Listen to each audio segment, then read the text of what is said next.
नमस्ते. आपलं अरविंद गणेश दामले चॅनलमध्ये स्वागत आहे. मी अरविंद दामले आपल्यासमोर प्रस्तुत करीत आहे माझ्याच काही रचना. हा आहे या रचनांच्या सत्राचा 610वा भाग. आपल्याला या पसंत पडल्या तर माझ्या अरविंद गणेश दामले चॅनलला सबस्क्राईब करा, लाईक करा, शेअर करा आणि बेल आयकॉन दाबायला विसरू नका. तर माझी पहिली रचना आहे, कोर्टाने चोराला विचारले, तू त्याच दुकानात चोरी करायला 3 वेळा का गेला? तो म्हणाला, मी पहिल्यांदा एक छानशी साडी चोरली.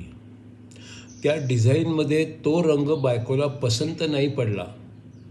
मग ती बदलून आणली तर काठ पसंत नाही पडला. तिसऱ्यांदा नशीब फिरलं आणि मी गेलो पकडला. जज सर, लक्षात ठेवा, जो बायकोत अडकला तो फसला. कोर्टाने चोराला विचारले, तू त्याच दुकानात चोरी करायला 3 वेळा का गेला? तो म्हणाला, मी पहिल्यांदा एक छानशी साडी चोरली. त्या डिझाईनमध्ये तो रंग बायकोला पसंत नाही पडला. ती बदलून आणली तर काठ पसंत नाही पडला. तिसऱ्यांदा नशीब फिरलं आणि मी गेलो पकडला.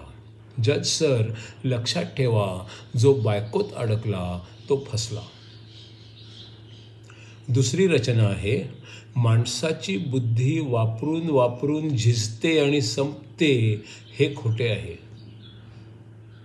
ती तर न वापरल्यामुळे गंजते आणि कमी होते हे मात्र खरे आहे. माणसाची बुद्धी वापरून वापरून झिजते आणि संपते हे खोटे आहे. ती न वापरल्यामुळे गंजते आणि कमी होते हे मात्र खरे आहे. तिसरी आहे, श्री शंकराचार्य लिखित विवेक चूडामणी या ग्रंथावर आधारित पुढचा 141वा भाग. जो संन्यासी आत्म्यामध्येच सदोदित राहतो, त्यासारखा दुसरा कोणी अस्तित्वातच नसतो. जो संन्यासी आत्म्यामध्येच सदोदित राहतो, त्यासारखा दुसरा कोणी अस्तित्वातच नसतो.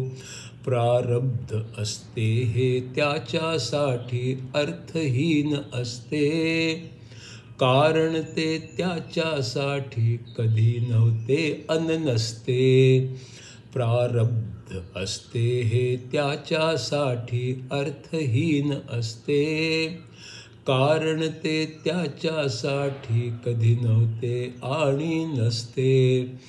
स्वप्नात स्वप्नातील वस्तूंशी संबंध आपला असतो, जागे झाल्यावरती त्याशी संबंधच नसतो.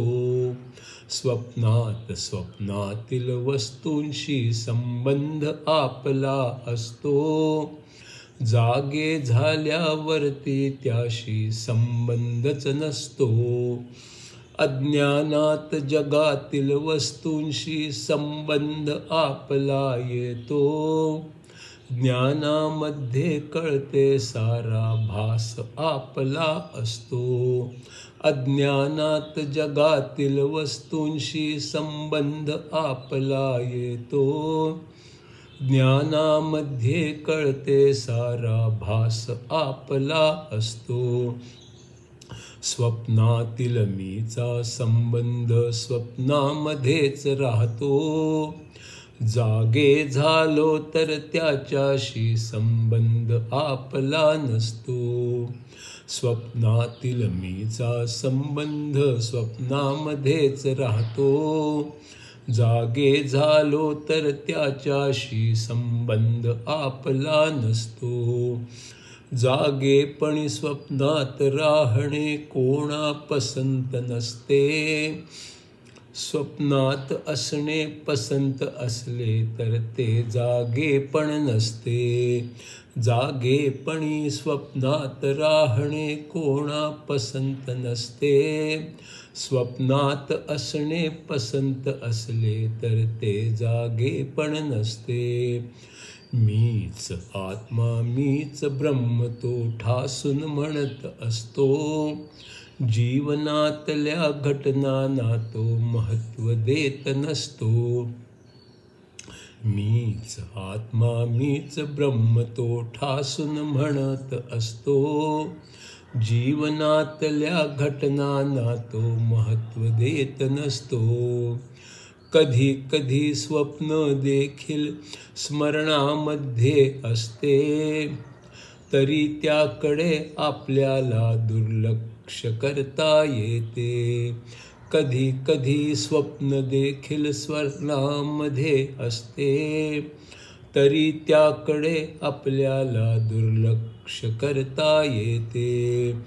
जीवनातल्या घटना देखील कधी स्मरणात असते, पण ज्ञानाला त्याकडे दुर्लक्ष करता येते.